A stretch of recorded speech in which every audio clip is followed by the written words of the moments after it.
Coronavirus sucks. It really does.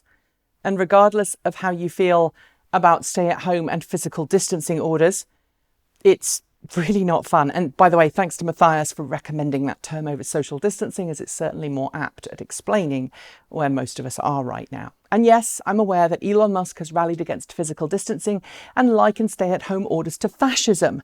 But I have one family member and numerous friends affected by this horrible pandemic. And I happen to live in a state where per capita infections and deaths are low because our governor acted decisively and early. So you can probably guess where I personally fall when it comes to reopening versus continued caution. But let's not really focus on that issue because, well, we're here to talk about something else.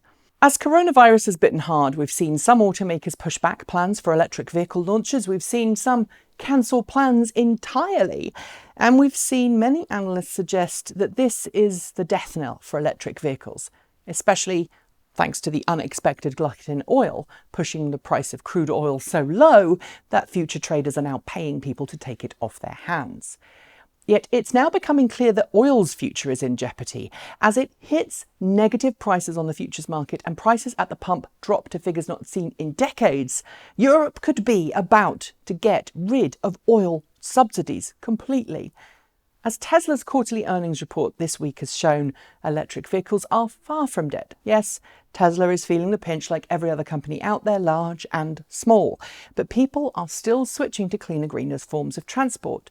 And data from multiple sources now seems to suggest that car buyers are more than ever before considering an electric vehicle as their next car of choice because of the improvement in air quality and lower pollution that was demonstrated because of coronavirus and people travelling less.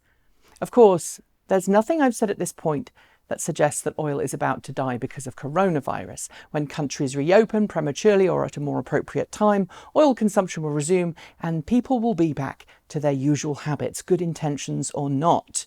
Except they might not be. You see, today, the fossil fuel industry around the world exists because it's heavily subsidised by governments eager to benefit from all of the jobs and all of the financial positives that come from exploiting natural resources. But there's talk that those subsidies, specifically those in Europe, might be about to go away. This would force oil and gas and coal to go up in price, and that would make them not only environmentally irresponsible to use, but also economically irresponsible too. According to the International Monetary Fund, a total of $5.2 trillion went to fossil fuel subsidies around the world in 2017, and not a lot has changed since. If you're trying to figure out how much $5.2 trillion is, well, in 2017 it accounted for 6.4% of the global gross domestic product. And it's maybe 2.5 times the amount of money that the US government has spent so far on COVID-19 stimulus packages. If you were wondering, as a side, the US is estimated to spend around $649 billion on fossil fuel subsidies every year. Russia is estimated to spend around $551 billion, and China a monster $1.4 trillion. Again, that's data from the IMF. But the European Union, which has a goal of being climate neutral by 2050, is seriously starting to examine the $217 billion equivalent that its member states send to the oil, coal and gas industries per year. That money, which could be spent on far cleaner sources of energy, is, as experts in the EU state, hindering rather than helping the member states to reduce greenhouse gas emissions. EU Energy Commissioner Kadri Simpson told Bloomberg this week that, quote, "Now is a good time to reflect how our regulatory framework, including tax systems, can better support a more sustainable and resilient future. Getting rid of fossil fuel subsidies while lowering taxes on electricity can nudge us in the right direction without putting too much pressure on consumers."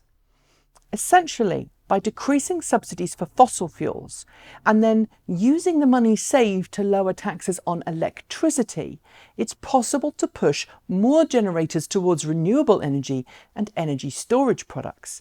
How is that going to look? Well, let's examine one of the worst countries in Europe when it comes to fossil fuel subsidies, my home country of the UK. Last year, it gave stupidly large amounts of money to fossil fuel industries in terms of subsidies. And yet, As I'm about to show you, even the UK's electricity grid is so much cleaner and greener than it once was. I'm going to prove the point by looking at the UK National Grid status as of 11:30 p.m. on Thursday, April 30th, 2020, which is when I wrote the script for today's show.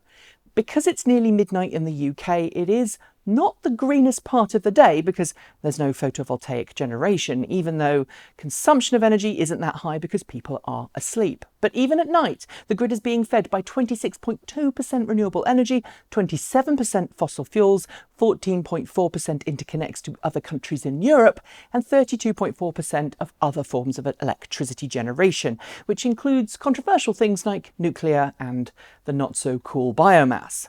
In the last 24 hours, the UK has relied on renewable energy far more than it has on fossil fuels, 31% versus 25%. If fossil fuel subsidies weren't in place, and yes, I know the UK, Europe, it's complicated, then we'd see far more renewable energy investment in the UK and in other nations around the world. At the moment, the EU's decision to end fossil fuel subsidies is certainly not a foregone conclusion. It's being investigated and examined as a potential way forward. So let's not pretend that lobbyists from the fossil fuel industry will just give up and not do everything they can to keep pennies rolling in for fossil fuels, because they will. But with Europe on a path to lower emissions and many nations within Europe setting themselves a tough goal for carbon footprints, well, oil could soon be persona non grata in Europe at least. How will this affect other nations around the world? Well, it is hard to tell. But if oil isn't being subsidised in Europe and other nations follow suit, which they may well do, we could soon see oil become a whole lot more expensive to mine and produce and sell, which would make them less competitive than other forms of energy. And it would certainly even the energy playing field. And then something fun happens, because if you remove fossil fuel subsidies, then things like electric vehicle subsidies and incentives aren't needed as much, because suddenly gasoline vehicles become a whole lot more expensive to own. Suddenly coal-fired power stations become a whole lot more expensive. The same is true for gas-fired power stations. And that could be a very good thing all round. That's it. Thanks for joining me, and I'll see you next time.